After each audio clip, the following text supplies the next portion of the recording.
Hello, this is the College Credit Plus information video. This video is going to cover all of the information that we go over in our CCP information meeting. That's the in-person meeting. This will cover all of that same information for families and students who are unable to attend the in-person meeting. So what is College Credit Plus? College Credit Plus is an Ohio program that allows students in grades 7 through 12 to take college level courses for both high school and college credit. To be eligible to participate in College Credit Plus, a student must be in grades 7 through 12. They must be an Ohio resident, and they must be determined college ready by the institution of higher education. Typically, that's going to fall under one of three categories. Each college has the option to set their own college readiness. So the first is a remediation-free score on an assessment chosen by the college, like ACT or SAT or a placement test. Or a student's unweighted GPA is 3.0, or the student has a GPA of 2.75 or better, and they've received an A or a B in a relevant high school course. So for example, you want to take English Composition 101, you have an A or a B in your high school English course.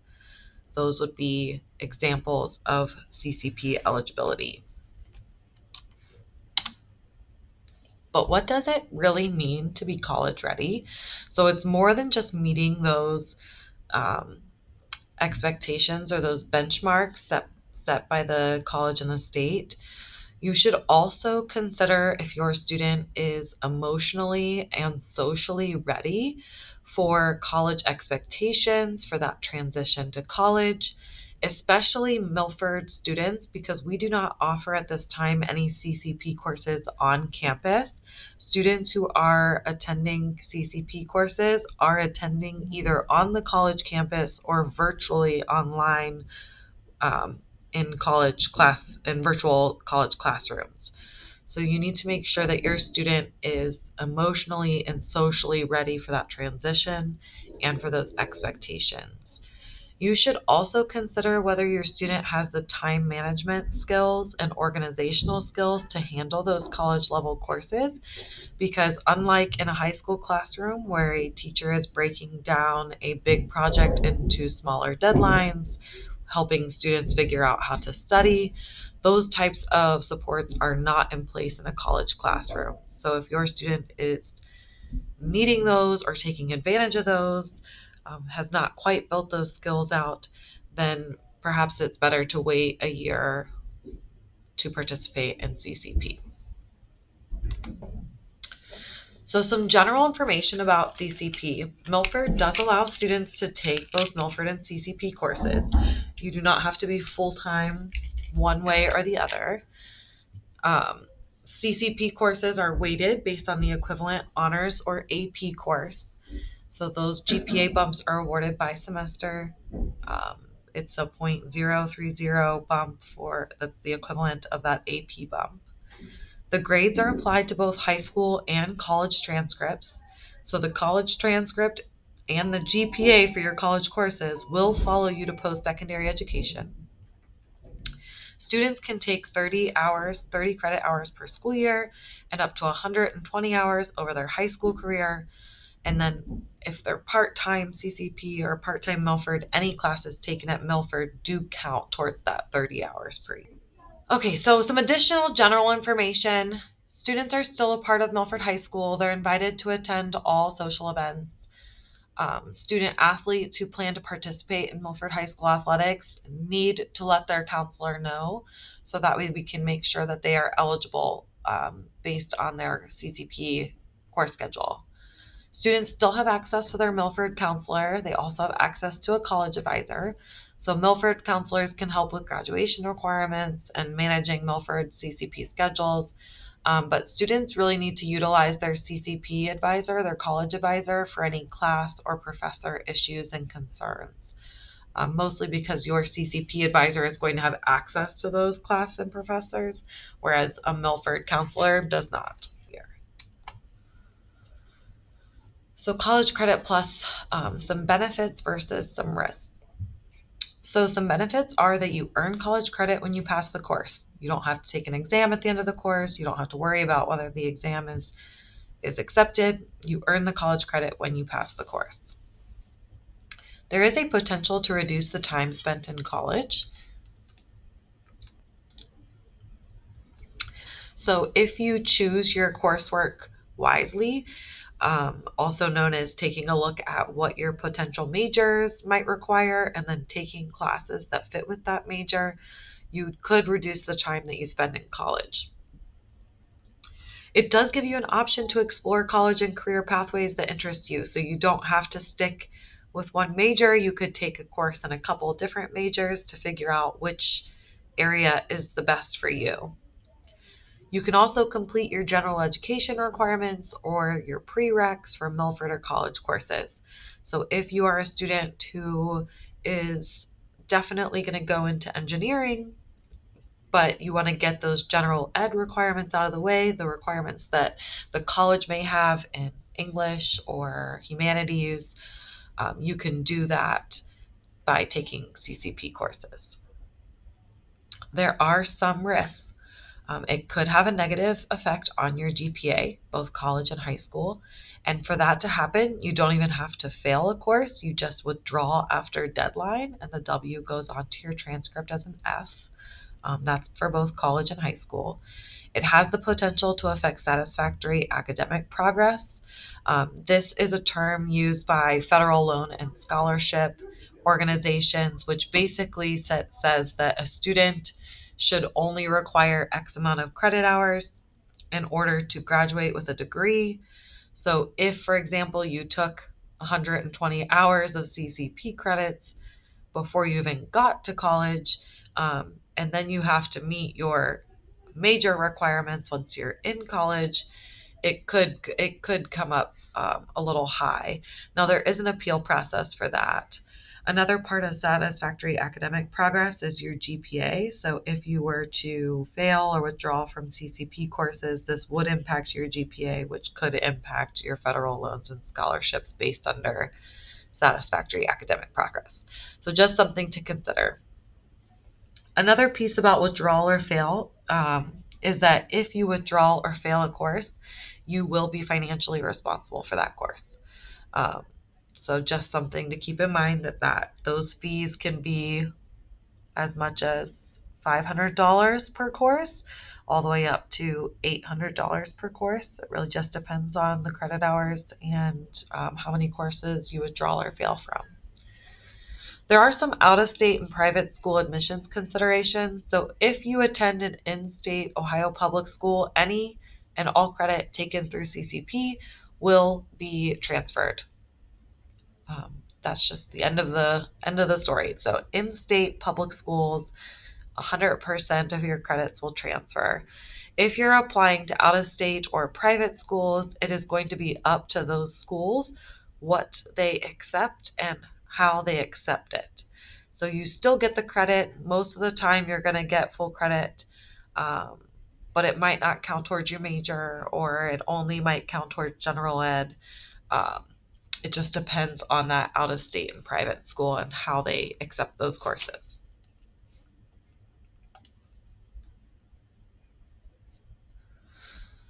So some important considerations when you're looking at taking a course through high school or through CCP. So for a high school course, homework is going to be between 1 to 3 hours per class period. For college, 2 to 3 hours of study and reading for each hour of class. Knowledge acquisition. So in high school, the information for courses is provided mostly in class, and then assignments are usually based on what was covered in class. Then in college, you're mostly doing out-of-class work, so your studying and your reading is done in preparation for in-class discussions. So not much of the content is covered in class in college. High school tests are given weekly or at the end of each unit. College exams are less frequent. They cover much more material. You typically have many more grades in high school classes between quizzes, tests, homework assignments, participation, etc. In college classes, your grades are typically from a few exams and maybe a few projects or homework assignments. In high school classes, parents and guardians can advocate, they're involved, they can work with the teachers and the counselors. At the college level in those CCP courses, the student is going to have much more responsibility. Parents or guardians really can only be there in a support role for those courses, as a mentor for the student, as a support for the student, as they're interacting with their teachers, their professors, and their advisors. Accommodations in high school are determined by the student's IEPs or 504 plans. Those accommodations are given based on what's in those plans. In college, the students have to work directly with the staff to determine which accommodations are going to be approved or needed or approved. The students work with them. So they might review the student's IEP or 504, but that's not necessarily guaranteed. It's really based on what the student expresses as their need and whether or not the school and the course and the professor will accommodate it. So if you are registered with Milford, some more important considerations that are Milford related. If you're registered with Milford High School and you attend CCP courses, you must meet Milford graduation requirements in order to receive a high school diploma. So you can meet those requirements through CCP courses, but you have to meet Milford graduation requirements. In the event you drop or fail a course, you will be held financially responsible. You have to schedule an appointment with your Milford High School counselor. This is really important so that way your counselor can review your classes, your transcript, and your schedule. It's how we make sure that your graduation requirements are met and that you don't miss out on any errors there. We want to make sure everything's taken care of. If you go above the 30 hours per year limit, you are financially responsible for the tuition and fees for those courses that go above. For example, if you're registered for 28 hours and you take a 3 credit hour course that takes you to 31 hours, you would be responsible for that entire 3-hour course financially for tuition and fees. If you have unreconciled tuition balances, so if you have fees that you've been charged for CCP that you have not paid, it might prevent you from enrolling in future courses. So what courses can you take through CCP? We've covered, whether you're eligible, how you should participate, what the steps you need to take to participate, but once you've been accepted into the school, what courses are you going to register for? So you can take, for your first 15 hours, courses that are in computer science, IT, anatomy, physiology, foreign language, any courses in a designated technical certificate, any courses in 15 credit hour, 30 credit hour model pathways, and any courses in study skills, academic, or career success skills. The first 15 also includes transferable courses, so there is a whole selection of courses that are transferable to any Ohio public school or sometimes national public schools. But you can take a look here. These are all classes that can transfer. And you can find that information linked in the presentation, or honestly, you could probably just Google CCP first 15 hours Ohio and it would give you them. So after you take your first 15 hours, you can take any level 2 courses, any course that you meet the prereqs for, or you can continue working towards a certificate or degree pathway that you started in level 1. So courses that you cannot take that are not allowable: any courses with one-to-one instruction, any courses with fees of $750 or more, no study abroad courses, no PE courses, no pass, fail, or unsatisfactory graded courses, unless it's an internship or transferable course with everyone getting that same grading scale. No remedial courses, and no sectarian religious courses. This is really important. It's actually a state of Ohio requirement that we share this with you all. Parents, Please note that the subject matter of a course enrolled in under the CCP program may include mature subject matter or materials, including those of a graphic, explicit, violent, or sexual nature, that will not be modified based on CCP enrollee participation regardless of where course instruction occurs.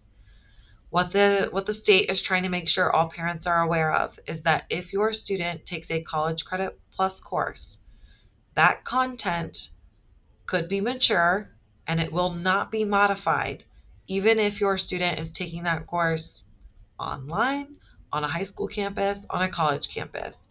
The College Credit Plus course content will not be changed just because your high school student is in that course. That content will stay the same. So if your student is struggling in College Credit Plus, there is a probation policy.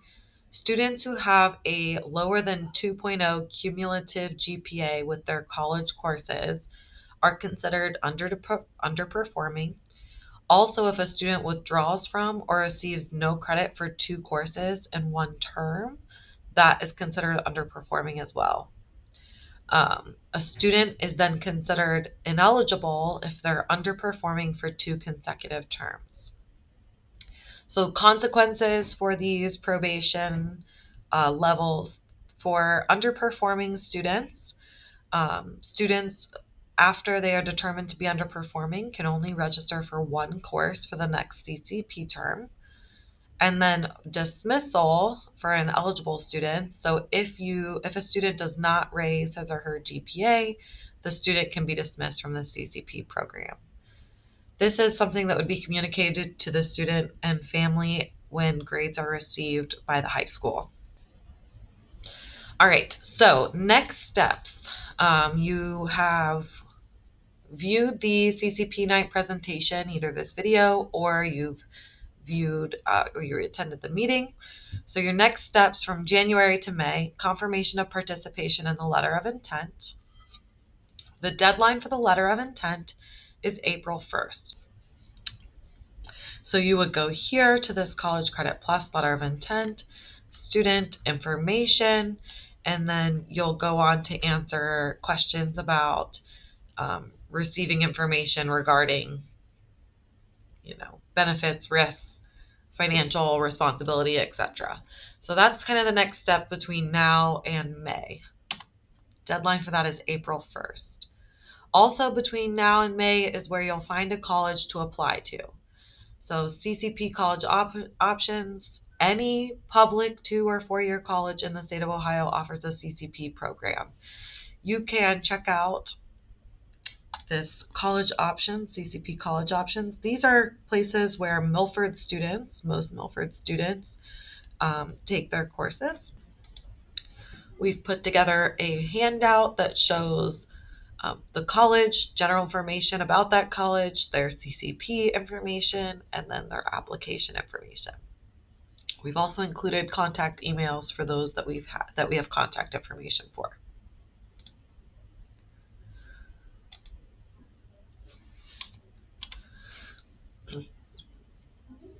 So for first semester between July and August, second semester between November and December, you're going to register for your classes for the upcoming term.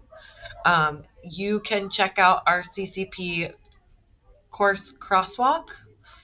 This shows you what classes you can take in subject areas that'll count towards your graduation requirements. And we also provided the 22-23 pass-fail rate for courses in that subject area. So for example, any course in composition, literature, communications is going to count towards your English requirement for graduation here at Milford. Any college math course that is college algebra or higher is going to count towards your math classes for here for graduation.